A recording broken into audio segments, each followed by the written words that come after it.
Hey guys, today I'm going to do a more in-depth look at my Yokomo Yz-2. I recently just got this car from a guy who kind of like stopped racing at our local track, so I got it for a pretty good price. Otherwise I would probably never have got this car. But I have to say, since I've only raced this probably 8 or 6 times, I really love this car. I think I'm beating, well, this car I think I'm more consistent and fast with than the team associated B6, or I think I could be. And let me go over kind of like what I'm running. For shockweight oil, I have 27.5 in the front and 35 in the rear. I'm running heavier in the rear just because I really like how it jumps and how it lands. If I bottom, like if I land flat going really fast after I jumped off a really high jump, it doesn't really bounce. It kind of just soaks it up and rebounds to its normal height and keeps going. I really like that about it. And for diff oil, because these Yokomos come with a gear diff instead of a ball diff, which I just really like about the car. For diff weight oil, I am running. Hold on, I gotta quickly look through my little pouch.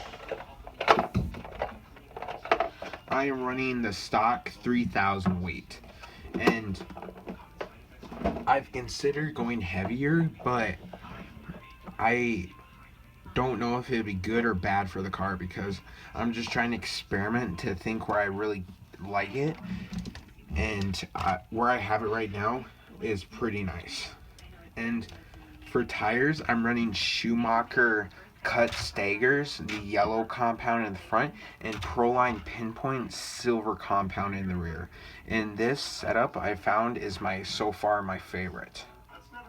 And I just love how they wear, because the fronts will last probably 3 or 4 sets for the rear, and the rears will probably last a good month or so before I need to swap them out.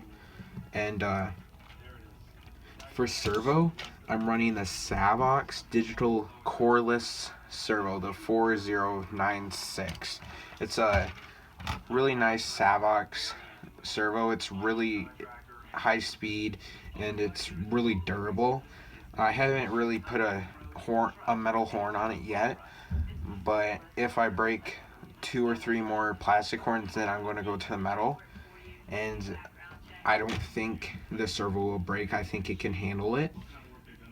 But that's kind of my thoughts of the servo so far.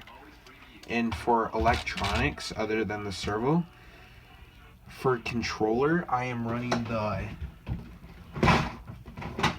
Spectrum DX4C DSMR radio system controller.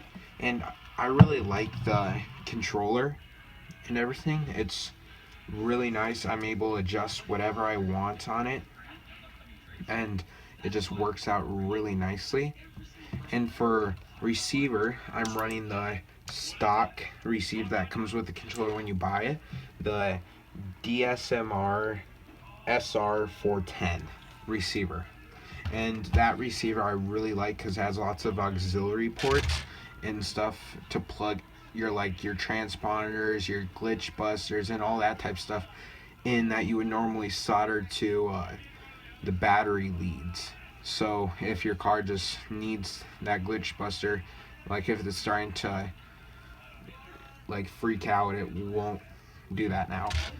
And for ESC, I have a SMC brand ESC, and I forgot what number it was, but it can handle any turn motor. Because when I bought this car from the original owner of it, he gave me, with the car, the motor that was in it was this 6.5 turn. I don't know exactly how to say that name, that brand, but I hope you guys could see that. But I really like it, and it's a fast motor. So if I ever buy a 4-wheel drive buggy or 4-wheel drive short course, I'll put that motor in there right away. And for battery, I'm running the Nanotech 2-cell 4400 milliamp 2-cell shorty pack. It's a really good Hobby King battery. I've had it for like probably 6 months and it hasn't gone bad yet. It still holds a charge. It still gives a good amount of power and everything. I really like it. And for motor, I'm running a 13.5 turn Cheetah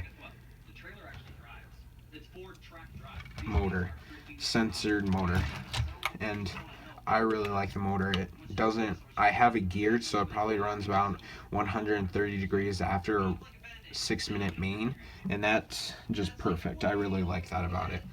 But the one thing that I don't really like about the car are these J Concepts wings. They just break so fast. I can't have I probably go through 2 of these every 2 weeks to a month, and this one already has a giant crack going down it, a giant, like, it's not a crack, but it's a really just big crease going down along part of it, and it's all just bent up and creased everywhere. It's not a super heavy duty wing and everything, but other than that, this car comes with all the upgrades. It comes with the carbon fiber shock tower front and rear, the aluminum steering rack, aluminum bulkhead, aluminum camber brace, and aluminum bulkhead brace. And I really like those things about it, that it comes with so many aluminum upgrades right out of the box. But the one thing I don't like about it is the only bulkhead you can buy for this car is the Yokomo bulkhead. And this Yokomo bulkhead, I probably go through one of them every week. You barely even nick something, they break. And right now I haven't put the last screw in it right here, but it seems like they always break right here in that long part going from the screw hole to where the shock tower mounts. But I really like the car. And like I said in my last video, for gearing I have 74 and 28, and that's just perfect gearing. If I go down or go up, it'll just mess it up. I have found the perfect gearing for this car. But the one thing in the front end I have found, other than the bulkhead, that the car likes to do is right here, these shock preloads these are threaded bodied shocks, which I really like. But these preloads on this side only, after a race, I'm assuming it's just from going up and down constantly, maybe rubbing against this, but after a week or so, this preload thing will be at the very top, but this one stays.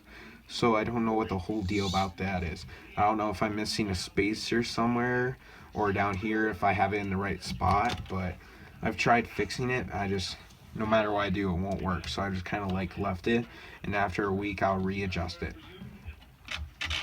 And in the front I have no foam, and in the rear I just have the AKA red foam, and that AKA red foam is easily one of my favorite. I really like the foam. It's a nice compound and it just works really nice. And the only one aluminum thing this car didn't come with, which I wish it would, is a rear camber brace. I haven't broke it yet, but it seems like it could be broke if you slid around a corner and just nailed a wall really hard. Like pretend this area right here was a wall. If you just came around the corner really hard and just banged right into it, I assume you could probably break it. And I haven't yet though, which is nice and everything. But I'm thinking about buying a new battery for this and putting this battery in my SC10, because my SC10 needs a new battery and everything, but it doesn't weigh a whole lot either, which I really like. It's not a super heavy car, and I have it set up to where my track, it works perfect. Sometimes I'll win A main buggy, but I usually win B main buggy and get bumped up to A main. So I'm not one of the fastest yet, but I can I have won A-main buggies before. Just I need to put a little more practice time on Sundays and Saturdays and stuff at our track and stuff. And also one thing that people see on my buggy is the slipper clutch is super tight. I have that thing like that in some spots on my track. If I just sit still and really hard give it all the gas, it will wheelie.